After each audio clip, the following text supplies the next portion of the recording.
Hello and welcome to another episode of the virtual VPPR visit. So glad you could join us today. I thought about having this virtual VPPR visit because our vice presidents of public relations kept coming and saying we need more guidance, more help in promoting our clubs. We need tips and tools to help us attract guests to our meetings. So I said, let's have these visits. But then I got to thinking, it's not just the VPPR's responsibility to attract visitors. It's every member's responsibility. So we have opened up this virtual visit to every member in District 55 so we can all learn how to bring those guests in and spread the word about Toastmasters. Before we get started with the program, a few housekeeping matters. I have put you on mute when you enter the program to avoid any interruptions. The other thing is, please open your chat window to the right, because as we continue to talk, you can post your comments and your questions. Now, this first part of the program is recorded, but at the end of it, I'll open your mic and you'll be able to ask questions of myself and of our guest. Our co-host today is distinguished Toastmaster Betty Puckett. Betty Puckett is going to tell us about one of the best ways to attract visitors to our club, and that is through the open house. Now, let me tell you about Betty. She has a secret. Her secret is her personality. Betty is the most friendly, go-getter kind of person. Just about every person she meets, she tells about Toastmasters. And that's how she's been successful in getting people to her open house. But we all have a bit of Betty's secret. We all talk to coworkers, friends, and family. We talk about Toastmasters as well. And so using that ability to talk to the people we know, we also attract visitors to our open house. That personal invitation is very important, but there are other ways to get people to your open house and attract visitors, and we are going to talk about that with Betty right now. Now I want to introduce you to distinguished Toastmaster Betty Puckett, who's going to tell us about having that successful open house. So begin telling us, Betty, what do we do? Well, Stephanie, thank you for having me, and I am excited about open houses. I love any kind of gatherings, and especially open houses, which Gary Muhl is the one that started calling this a wow open house. So we're going to talk about his suggestions for a wow open house. He's an experienced speaker and has been associated with Toastmasters International.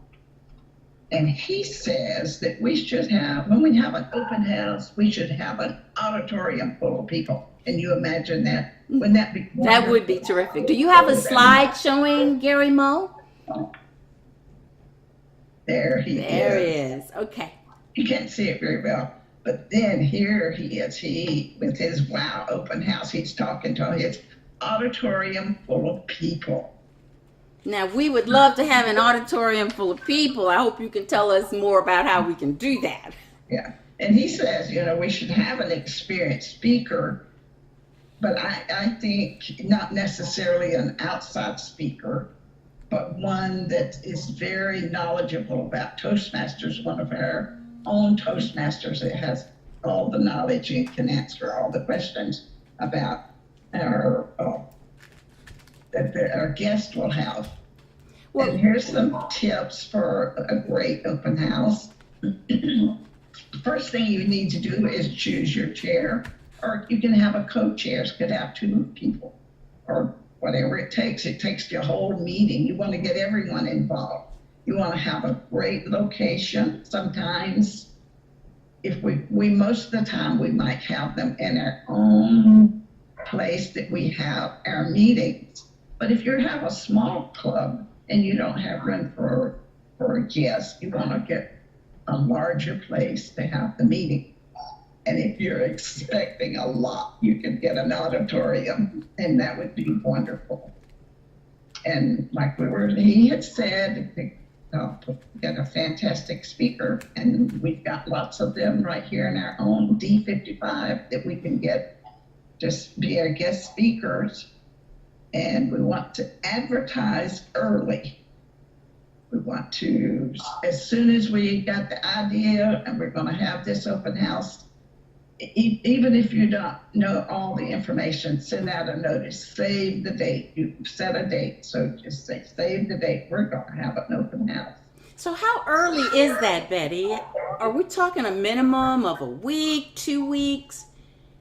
Even a month, even it's a month, as soon as you have it, and we want to get it posted on the D55, because it is open house time right now, and everyone's going to be posting open houses. So we want to get it posted as early as possible and have the place. How late is too late? If we want to have an open house next week, is that really too late? Is there enough time to pull one together? It is. I mean, you can do it.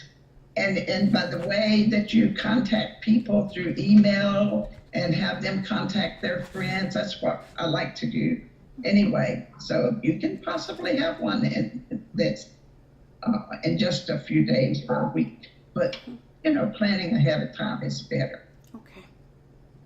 You always want to have refreshments.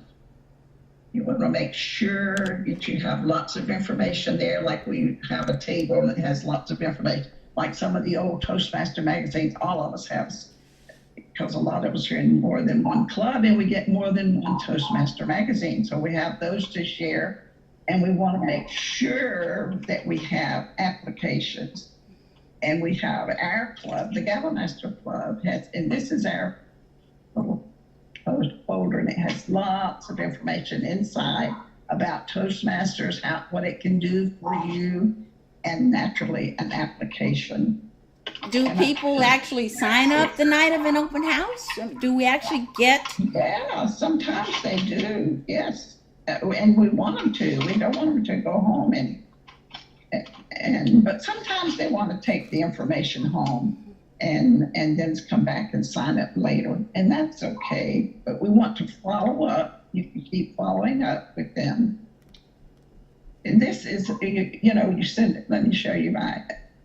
This is one, we're having one next week at our Sunday speakers, and this is a little invitation or announcement that we are sending out to all to all our email friends, all the clubs, all the ADs, and get it posted on the D55. And we have our friends invite their friends, and we hope to have it would be great to have an auditorium full, just like Gary Moore says. Now you said post it on TM55, right? But we need to say that entire website address in case people want to go there. The district's website address is tmd55.org, and that's where you can check for events and find out ways to promote your open house. Okay, and we have, you want to have topics. I mean, you don't have to, but it's always fun to have a topic for an open house. And one of them is the fear of speaking. That is the number one fear in America, is overcoming the fear of speaking. When you get up there, you do your first thing and you're hanging onto the lectern. But that's the number one thing that people are afraid of. So that's a good topic for an open house. And some of the other things are interviewing skills. You may have a job and you want to learn how to interview, and Toastmasters is a great place to learn how to interview. And are you promotable? So you want to be, and those that are in the companies a lot of times will pay their dues and want their people to be in Toastmasters because they want them to learn communication skills and they want them to learn leadership skills. And if they're going to hire someone or promote someone, do you think they would promote the one with Toastmaster skills or someone without, that they haven't been to Toastmasters? I think Toastmasters is the way to go. It is. I want to ask you or make a comment about that secrets to great job interviewing skills. I know that Toastmasters works for that because I have actually put that to use. And I find that when the interviewers are asking those notorious questions that hopefully we've practiced a little, it's just like one of the Toastmasters table topics because we're speaking only for about 1 to 2 minutes. And we get that kind of practice during our club meeting. So that's really terrific. That is so true. You might be just walking down the hall and your boss comes up and asks you a question. You want to be able to respond. And that's what Table Topics in our Toastmasters does. And the same with interviews. The interviewer is going to be asking you questions. You don't want to be sitting there, Exactly. But be able to respond. Now, Betty, I'm sorry. Okay, the next question I have before you leave this great topics for the open house. Earlier you mentioned that we want someone who's knowledgeable about Toastmasters, but here we have lots of different topics. Do we cover both? Does the speaker talk about these topics and then promote Toastmasters at the end? How does that work? Well, it could be either way. We want someone to speak about Toastmasters in general, and then maybe the main topic could be, speaking on your feet or the fear of something that just brings the people in that they might be looking for. And learn how to talk with people easily. That's another topic. And how to have fun. But most of the time in these open houses, with guests and new people, we cover all of these things. But then we have a speaker that, a special speaker that might just speak on the one thing. Sure. And these open houses, it's events. This Gary Mull says, instead of saying an open house, call it an event. People like to come to events. And you can also have a membership contest among your members. And then have a prize for the one that brings the most members and have them sign up. I think we have a contest going right now, as a matter of fact. Do we try to demonstrate for our guests what a meeting is like? Yes, I like for our open house to be like a normal meeting, so they understand. A lot of times people want to just have a special speaker from outside, and I like for it to be as a normal meeting so that they understand what they're joining if they're going to become members and what to expect. That's what I think. And I guess to see the course of the meeting, to see the feedback that we get on our speaking, the guest speaker or the Toastmaster who's speaking, and then those evaluations and the feedback to see how supportive that feedback is. Because if they're coming in and they are afraid of speaking, they may be afraid that someone's going to say they didn't do a good job. But yes. No, when they come in and we're going to have table topics, we let them know that we're going to ask them, we're going to introduce them and ask them if they would tell us a little bit about themselves. We will also tell them we're going to have table topics, and they may, if they choose to join in, they can also have the privilege of saying no. But we hope they will join, and most of the time they do. Now we're going to talk a little bit now on how to promote your event. And this is what I like to do, is I like the flyer I just showed you that I made. I would send that to everybody I know in emails and ask them to send it to their friends and everybody they know. We also, when I was membership, I used to do all of this. I'd post it in the neighborhood newspapers. You know, these little newspapers that every neighborhood gets, and they toss them in your yard. I like to put it in those, and also on the radio and the community event calendars. And also I like to take those flyers that I make to area businesses, like to the beauty shop I go to the restaurants I go to my dentist's office. In fact, I talk to my dentist about Toastmasters all the time. And to the malls, and we usually have some people take them to the colleges and put them on the bulletin boards. And of course, Facebook and LinkedIn and Meetup are always good to advertise with post your announcement. Sure. On this slide you have here, you mentioned radio. One of our clubs, the Wimberley Toastmasters, in their efforts to promote the club, approached a radio station there, and they were able to work out an hour-long interview.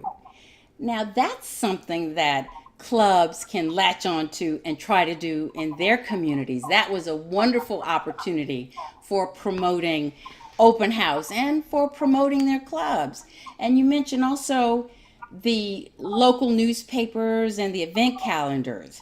The Fredericksburg's Family Club got an article in one of those small newspapers talking about their meeting time and when their open house was coming up. So it's possible for clubs to get that kind of publicity and promotion right there in the community. They should take advantage of that. That's true. You're talking about the Linda Williams conference. Yes, Fredericksburg. Yes, she did. And she did. Yes, they had lots of visitors, and then they got some visitors. Some of their members that had left came back and rejoined.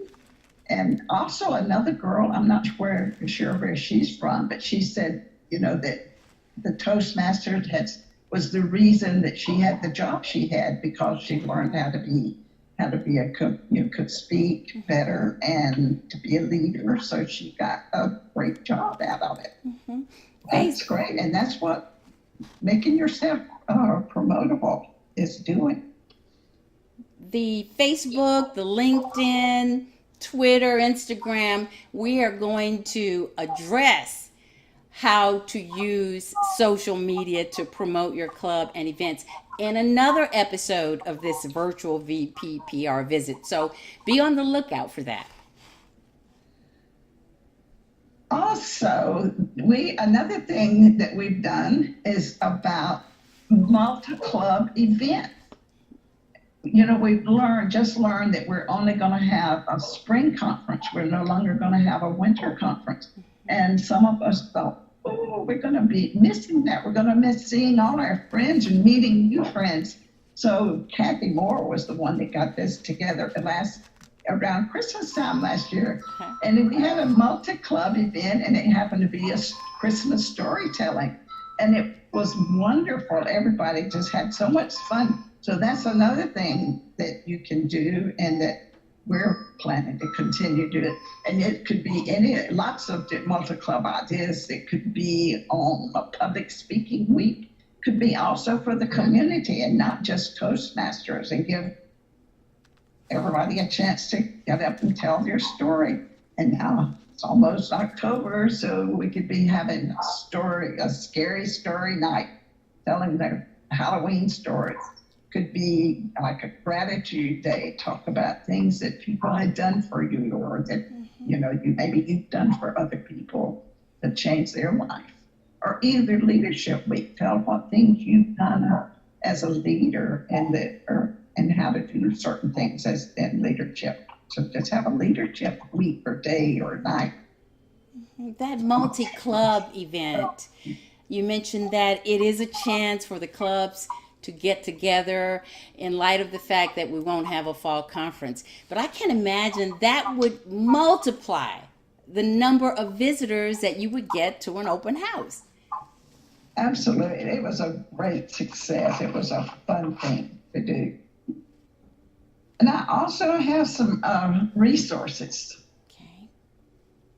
We have if you go to your computer to, to Toastmasters.org, and you'll find tons of information on open house and how to make a flyer. It shows examples. You can just print them. You can do it in black and white or in color, and it just has all the little slots. You just have to fill in the name of your club, the date you're having it. It's just there for you. It makes it easy if you don't want to design your own, or if it's your first one, then before you've learned to design your own.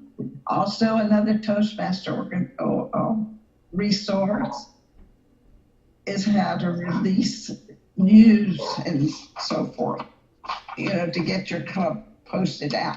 Also, on the website, is this whole manual on let the world know. And here it is. Yes, there it is. I printed it 61 pages. Stephanie already has it, and I'm sure maybe a lot of people have it, but it is full of information. It is, Betty.